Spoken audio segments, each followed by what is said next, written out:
Judges. Chapter 4. And the children of Israel again did evil in the sight of the Lord, when Ehud was dead.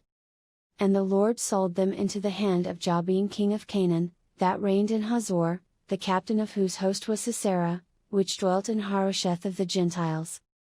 And the children of Israel cried unto the Lord, for he had 900 chariots of iron, and 20 years he mightily oppressed the children of Israel.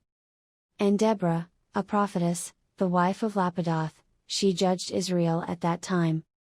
And she dwelt under the palm tree of Deborah between Ramah and Bethel and Mount Ephraim, and the children of Israel came up to her for judgment. And she sent and called Barak the son of Abinoam out of Kech Naphtali, and said unto him, Hath not the Lord God of Israel commanded, saying, Go and draw toward Mount Tabor, and take with thee 10,000 men of the children of Naphtali and of the children of Zebulun?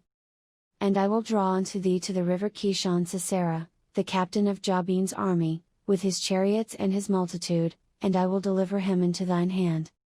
And Barak said unto her, If thou wilt go with me, then I will go, but if thou wilt not go with me, then I will not go.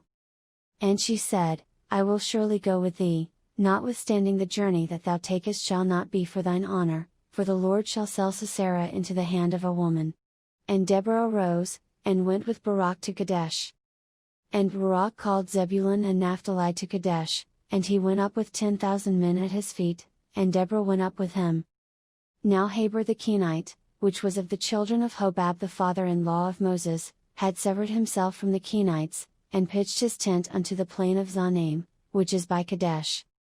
And they showed Sisera that Barak the son of Abinoam was gone up to Mount Tabor. And Sisera gathered together all his chariots, even 900 chariots of iron, and all the people that were with him, from Harosheth of the Gentiles unto the river of Kishon.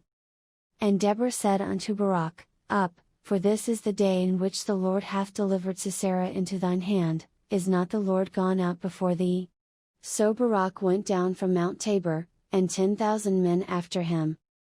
And the Lord discomfited Sisera, and all his chariots, and all his host, with the edge of the sword before Barak, so that Sisera lighted down off his chariot, and fled away on his feet.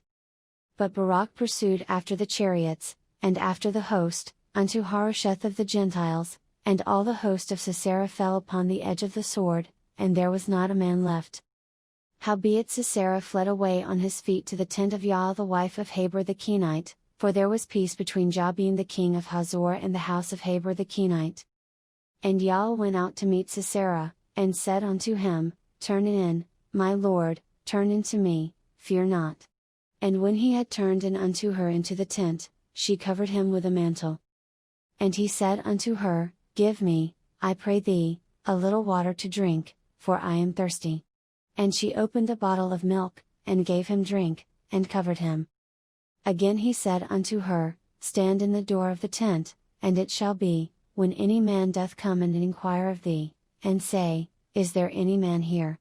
That thou shalt say, No.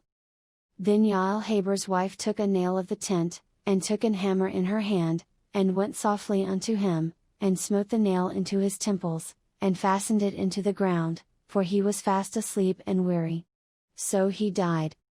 And, behold, as Barak pursued Sisera, Jael came out to meet him, and said unto him, Come, and I will show thee the man whom thou seekest. And when he came into her tent, behold, Sisera lay dead, and the nail was in his temples. So God subdued on that day Jabin the king of Canaan before the children of Israel.